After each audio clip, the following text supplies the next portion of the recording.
Very good afternoon to you, Arabile, and the viewers at home. Well, indeed, it was a busy day for the Premier today, Oscar Mabuyane. He was crisscrossing life hospitals here in East London, and he said to continue doing so by going to the St. Mary's Hospital in Mthatha, where there are also allegations of improper, things not being up to standard there. And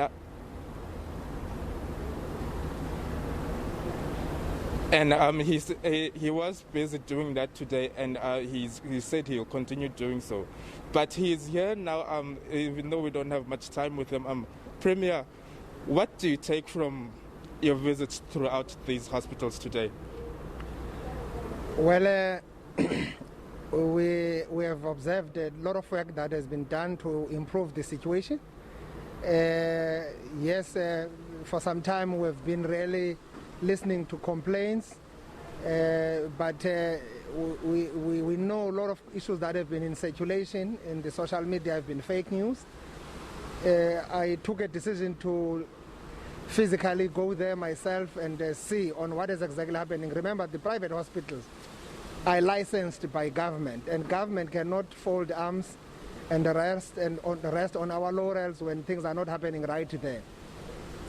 We were doing that to also enforce the work that we've already started there. We've got a team from our risk assessment in the Department of Health that is actually digging deep in actually investigating all the issues that have been out there in the public domain. But what I've seen today is really contrary to what has been out there.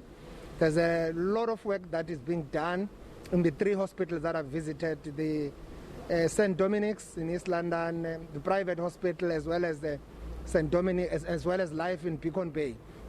There's a lot of work in terms of compliance. I was more impressed by their triaging and also how they've decanted their hospitals to really make sure that patients that are COVID-19 are not mixed up with the ordinary patients, and how they are handling every patient that goes through their hospitals. I think there's a lot, but we just need to improve our collaboration with them to make it a point that everyone does his or her part.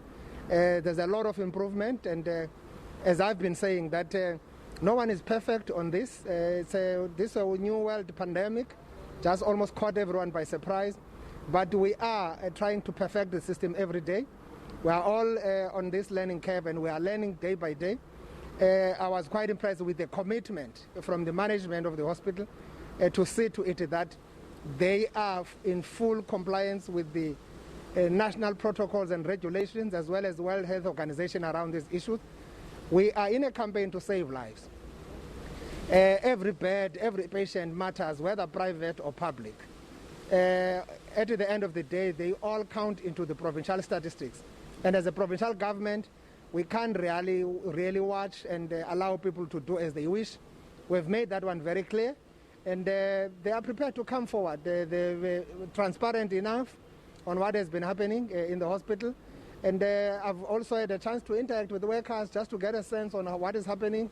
And they've demonstrated that they are really trying their level best to look after their employees. Yes, of course, we've got a couple of employees that have tested positive in those hospitals. We have lost lives in those hospitals, because our concern has been about how the private hospitals have been handling this and processing the issues of COVID-19 patients, where they will be discharged, sent back to the communities on instruction of self-isolation or self-quarantine, but without a follow-up. But I've seen today that they are able to look after their employees.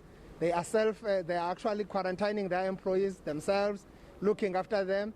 They've seen a lot of recoveries on that. Their doctors are going back to work. So it's a good progress.